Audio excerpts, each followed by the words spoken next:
Welcome to my World History Notes, where I read Mike from the book I wrote to teach homeschoolers world history. A Bible believer looks at world history.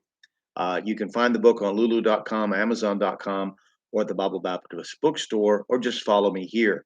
I'm going to discuss conclusions that I've drawn from studying world history. It's a survey. It's not deep. You might find topics that you're interested in, you want to go deep into, and you necessarily agree with my conclusions. I'm writing from the perspective of this Bible believer. And if you're an atheist, Muslim, Hindu, Roman Catholic, other Protestant faith traditions, agnostic, whatever, you might not agree with my conclusions. You might even be offended by them. But that means that you're thinking about them. And that's what I want. I want you to study world history. And even if you come back at me and say, well, you're wrong. This is what happened here. This is what this meant. Fine. Then that means you're engaged in the subject, which is my hope for anybody reading this. And you don't just so that the next time a topic comes up, you don't go, huh? So anyway, here we go. I'm going to start. We're talking about the political environment of the Reformation in England. What was the era in which this great work of translation and collating of manuscripts could be done right under the nose of the Pope? Studying Michael Bennett's Richard II and the Revolution of 1399, we see Henry IV ascended the throne of England and was faced with revolt. The majority of the 1400s was spent in uncertainty for the English throne until Richard III was killed and the Tudor dynasty began.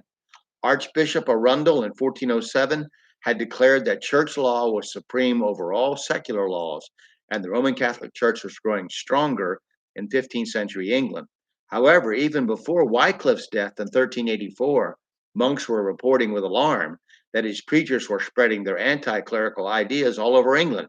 Called Lollards in 1395, they were strong enough to present to Parliament, the governing body of England that represented both the common people and the nobility under the king, a statement of principles.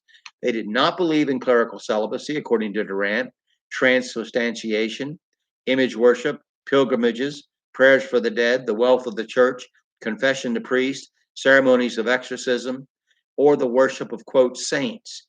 They denounced war as unchristian, luxury as immoral, abhorred all oaths, and sought disciples from all classes. Richard II had threatened to arrest the representatives of the Lollards in Parliament. Henry IV persecuted them, and some were burned at the stake for heresy. This unrest, working from the ground up, plagued the English church for the entire 15th century. Next, we're going to discuss Martin Luther. So we'll move to Europe, Central Europe, actually. And so I hope you will study this and think about it. Very important time in our history, in the history of the world. Thank you for listening.